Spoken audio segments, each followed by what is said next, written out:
Hi friends, serial அரங்கம் சேனலுக்கு உங்கள் எல்லாரையும் அன்போடு வரவேற்கிறேன். நீங்கள் இந்த அரங்கத்துக்கு ஃபஸ்ட் டைம் வரீங்கன்ற மாதிரி இருந்தால் பக்கத்தில் இருக்கிற சப்ஸ்கிரைப் பட்டனை கிளிக் பண்ணிக்கோங்க. இதில் நம்ம அழகே அழகு சீரியலுக்கான ரிவ்யூ வந்து போட்டுட்ருக்கோம். அழகே அழகு சீரியல் பற்றி நீங்கள் என்ன நினைக்கிறீங்கன்றதை மறக்காமல் கமெண்ட் செக்ஷனில் சொல்லிட்டு இன்னைக்கு ஜூலை 7ஆம் தேதி அழகே அழகு சீரியலில் என்ன நடந்திருக்கு பார்த்துடலாமா? சுரேஷ் மண்டலில் இடிச்சுக்கிட்டாருங்க. வரிசையாக வந்து எல்லாரும் வந்து என்னடா வலிக்குதா, இல்லை வந்து ரேவதி அவங்க மாமியார் வந்து ஸ்கேனடு எக்ஸ்ரேடு அப்படின்லாம் வந்து கலாய்ச்சிட்டு இருக்காங்கல்ல. இப்போ வந்து பார்த்தா பாக்யராஜும் மலரும் வந்து இங்கே வந்திருக்காங்க ரேவதி வீட்டுக்கு. தங்கராஜும் அந்த ரேவதி அவங்க மாமியாரும் வீட்டில் இல்லைன்னு தெரிஞ்சுக்கிட்டு தான் வந்திருக்காங்க. ஸோ இவங்களை பார்த்ததுமே என்னடா தலையை காட்டு அப்படின்னு சொல்லிட்டு பாக்யராஜ் சொல்ல உடனே சுரேஷ் வந்து அண்ணா என்னென்ன அப்படின்ற மாதிரி வந்து சொல்கிறாங்க. அண்ணே நீங்களும் வந்திருக்கீங்க அப்படின்னு சொல்லிட்டு சுரேஷ் வந்து கேட்கும்போது, ஆமாம் உங்கள் அப்பா வந்து முதல்ல இவரை மட்டும்தான் போயிட்டு உன்னை வீட்டுக்கு சொல்லிட்டு வர சொன்னார். ஆனால் நான் தான் வந்து பாப்பா ஸ்கூலில் மீட்டிங் இருக்குன்னு சொல்லிட்டு நானுமே கூட வந்தேன். தங்கராஜ் அண்ணன் வீட்டில் இல்லைன்னு தெரிஞ்சுட்டு தான் வந்தேன்.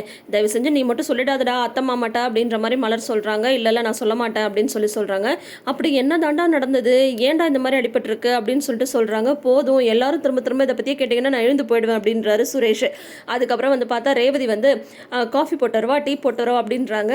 நாங்கள் என்ன கெஸ்ட் ரேவதி, ஏன் வந்து உடனே காஃபி போடுறேன் டீ போடுறேன்னு சொல்லிட்டு ஒரு நாளைக்கு எத்தனை தடவை தான் டீ காஃபி போடுவா அப்படின்னு பாக்யராஜ் சொல்ல உடனே மலர் வந்து சொல்கிறாங்க, பாரா தங்கச்சி வந்து டீ காஃபி போட்டால் மட்டும் ஒரு நாளைக்கு எத்தனை தடவை போடுறேன்னு இவருக்கு தெரியுது. ஒரு நாளைக்கு 100 தடவை நான் டீ காஃபி போடுறேன். ஆனால் என்னை பற்றி என்னைக்காவது இவர் யோசிச்சிருக்காரா அப்படின்னு சொன்னதும் உடனே பாக்யராஜ் சொல்கிறாங்க, இவளுக்கு என்ன ஆச்சுன்னே தெரில ரேவதி, ஒரு வாரமாக இப்படி தான் என்னை வந்து வச்சு செஞ்சிட்ருக்கா அப்படின்ற மாதிரி பாக்யராஜ் வந்து சொல்லிட்டு இருக்காங்க. சரி அதெல்லாம் இருக்கட்டும், அப்பா அம்மா வந்து உன்னை வீட்டுக்கு வந்து வர சொன்னாங்க, நீயும் மதியம் இன்னைக்கு சாயந்தரம் வந்து வீட்டுக்கு வந்துடுங்க, உனக்கு இன்னைக்கு டியூட்டி இருக்கா அப்படின்னு சொல்லிட்டு பாக்யராஜ் கேட்கும்போது ஆமாண்ணே அப்படிங்கும்போது சரி நீ டியூட்டி முடிச்சு வந்துடுவேன். அதே மாதிரி மதியம் காலேஜ் முடிச்சு வந்ததும் மதியம் கூட்டிட்டு வீட்டுக்கு வந்துடு அப்படின்னதும் அவள் எதுக்குண்ணே, அவெல்லாம் ஒன்றும் அங்கே வர வேண்டாம், வந்து அங்கே வந்து எல்லார்ட்டையும் சண்டை போடுவா அப்படின்னு சொல்லிட்டு சுரேஷ் வந்து சொல்கிறாங்க. என்னடா பேசுகிற, அப்புறம் மதியம் என்ன இங்கேவா இருக்கும், அதெல்லாம் ஒன்றும் இல்லை நீ கிளம்பி வா, மதியோட வீட்டுக்கு வர சொல்லி அப்பா வந்து சொல்லிட்டாரு அப்படின்ற மாதிரி பாக்யராஜ் வந்து சொல்லிட்டு வராங்க. அங்கே வந்து மதிய காலேஜுக்கு போயிருக்காங்க இல்லையா, மதிய பார்க்குறதுக்கு அவங்க அம்மா வந்து வந்திருக்காங்க. நீ எங்கம்மா இங்கே அப்படின்னு சொல்லிட்டு மதி வந்து ஸ்டூடெண்ட்ஸ் இன்ஃபார்ம் பண்ணதும் வந்து பார்க்குறாங்க. பார்க்கும்போது உன்னை பார்க்கணுன்னு உன் மேலே ஒரே ஞாபகமாக இருந்தது மதி. நீ என்ன மதி வீட்டுக்கு காலேஜுக்கு போயிட்டு வரேன்னு சொல்லிட்டு நேராக வீட்டுக்கு வராமல் போலீஸ் ஸ்டேஷன் போயிட்டா, இப்போ பாரு எவ்வளோ எல்லாம் பிரச்சனையாயிடுச்சு. உங்கள் வீட்டில் வந்து பார்க்கலான்னா நீ வேறு உங்கள் வீட்டில் இல்லை, தங்கராஜ் சார் வீட்டில் இருக்க. நான் வந்து அங்கே வந்தால் அவர் சும்மா இருப்பாரா, ஏதாவது வந்து கேட்பாரு, அவர் கேட்குற கேள்விக்கெலாம் என்னால் பதில் சொல்ல முடியாது மதி அப்படின்ட்டு அவங்க அம்மா அழறாங்க. ஏமா அழற அப்படின்னதும், இல்லை எங்களால் தானே உனக்கு இந்த மாதிரி ஒரு நிலைமை ஆயிடுச்சு, என்ன எதுன்னு யோசிக்காமல் உன்னை வந்து கல்யாணம் பண்ணி வச்சுட்டோம், அந்த வீட்டில் நீ எவ்வளோ கஷ்டப்படுற, உன்னை நினைக்கும் போது நைட்டு என்னால் தூங்கக்கூட முடியல அப்படின்ற மாதிரி அவங்க அம்மா வருத்தப்படுறாங்க. அதெல்லாம் ஒன்றும் இல்லைம்மா, நம்ம வீட்டில் வந்து நான் வேறு மாதிரி வந்து இருந்துட்டேன், அந்த வீட்டில் எல்லாருமே வேறு மாதிரி இருக்காங்க, அங்கே செட் ஆகிறதுக்கு எனக்கு கொஞ்சம் டைம் எடுக்கும்ல, நீ ஒன்றும் கவலைப்படாத, நான் வந்து என்ன அந்த வீட்டுக்கு தகுந்த மாதிரி நான் வந்து மாற்றிக்கிறேன், இனிமேல் எந்த பிரச்சனை எதுவும் வராமல் நான் வந்து பார்த்துக்கிறேன், என்ன ஹேண்டில் பண்ணிக்க எனக்கு வந்து தெரியுமா, நான் வந்து பார்த்துக்கிறேன், என்ன சுச்சுவேஷன்னாலும் நான் பார்த்துக்கிறேன், என்ன நினச்சி நீ அப்பாலாம் ஒன்றும் வருத்தப்பட்டு இருக்காதீங்க அப்படின்ட்டு மதி வந்து சொல்கிறாங்க. அநேகமாக ரேவதி சொன்ன அட்வைஸாக மதி கேட்டிருப்பாங்கன்னு சொல்லிட்டு நான் நினைக்கிறேன். ரேவதி சொன்ன மாதிரி மதி ஆகட்டும் சுரேஷ் ஆகட்டும் முதல்ல நடந்த பிரச்சனையெல்லாம் மறந்துட்டு 2 பேரும் ஒருத்தர் புரிஞ்சிக்க ஆரம்பித்தாவே இந்த ப்ராப்ளம் வந்து தீந்துடும் அப்படின்னு சொல்லிட்டு ரேவதி வந்து சொல்லியிருக்காங்க. சுரேஷ்டையுமே இது சம்மந்தமாக பேசியிருக்காங்க ரேவதி. மதி வந்து இதெல்லாம் யோசிப்பாங்க சரி, ஆனால் சுரேஷ் தங்கராஜ மாரி இதெல்லாம் யோசிப்பாரா, வெயிட் பண்ணி பார்ப்போம் என்னதான் நடக்குதுன்னு சொல்லிட்டு. மதி வந்து மனசு மாறுற இந்த நேரத்தில் தங்கராஜ் வந்து அடுத்த சதி வேலையை வந்து ஆரம்பிச்சிடுறாரு. என்னன்னு சொல்லிட்டு பார்த்தா, இப்போ காலேஜில் வந்து மதியோட ப்ரொபேஷனரி பீரியட் அது வந்து முடிஞ்சு அவங்கள வந்து பெர்மனெண்ட் ஆக்குறதுக்கான அந்த ஸ்டாஃப் லிஸ்ட் வந்து ரெடி பண்ணிட்டு இருக்காங்க. அதில் முதல் பேர் வந்து மதியோட பேர் தான் இருக்குது. அதை வந்து ஸ்டாஃப் ரூமில் எல்லாரும் பேசிகிட்டு இருக்கும்போது எங்களுக்குலாம் ட்ரீட் வேணும் அப்படின்ற மாதிரி சொல்லிட்டு இருக்காங்க. ஸ்டூடெண்ட்ஸ்க்கு தான் நீங்கள் வந்து ரொம்ப பிடிச்சி போயிட்டீங்களே, உங்களை எப்படி மேனேஜ்மெண்ட் வந்து விடுவாங்க, அதனால ஃபஸ்ட்டு பெர்மனெண்ட் லெட்டர் வந்து உங்களுக்கு தான் கிடைக்கும் அப்படின்ற மாதிரி கூட ஒர்க் பண்ணுற கொலீக்ஸ்லாம் மதிக்கிட்ட ஹாப்பியாக வந்து சொல்லிட்டு இருக்காங்க. அதே சமயம் வந்து பார்த்தீங்கன்னா இங்கே தங்கராஜ் வந்து பிரின்சிபலை வந்து பார்க்குறாரு. பார்த்துட்டு ஆல்ரெடி தங்கராஜ் வந்து பிரின்சிபலுக்கு நல்ல பழக்கம் இல்லையா, அதனால வந்து எங்கள் ஃபேமிலி விஷயமா ஒரு முக்கியமான விஷயத்த உங்ககிட்ட சொல்லிட்டு போகலான்னு தான் வந்தேன் அப்படின்னு சொல்கிறாங்க. எங்கள் வீட்டில் வந்து மதி வேலைக்கு போகிறது யாருக்குமே வந்து பிடிக்கல, அதனால் இப்போ நீங்கள் வந்து அவங்கள பெர்மனெண்ட் ஆக்க போகிறீங்கன்னு நான் கேள்விப்பட்டேன்.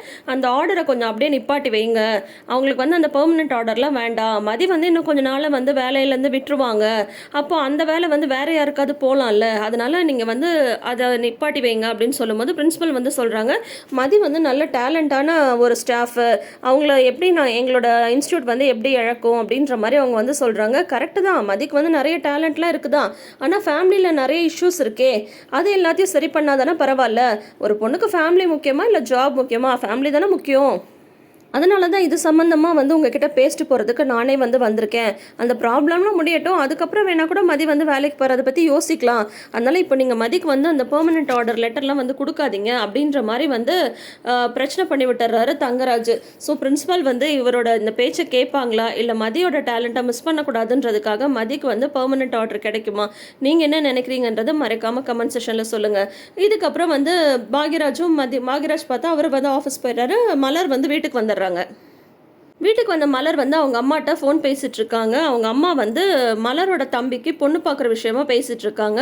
அவனுக்கு அதுக்குள்ளே கல்யாணமா அப்படின்னு கேட்கும்போது, என்னடி அவனுக்கு கல்யாண வயசு ஆகுதில்ல, உன்னை விட ஒரு வயசு தானே சின்னவன், இந்த மாதிரி உங்கள் சித்தப்பா வந்து ஒரு சம்மந்தம் கொண்டு வந்திருக்காரு அப்படின்னு சொல்லும்போது, அவர் நம்ம குடும்பத்து மேலெல்லாம் அந்த மாதிரி அக்கறை காட்டுறவர் கிடையாது அப்படிங்கும்போது, அது என்னவோ தெரியல நல்ல சம்மந்தம்னு சொல்லிட்டு சொல்கிறாங்க.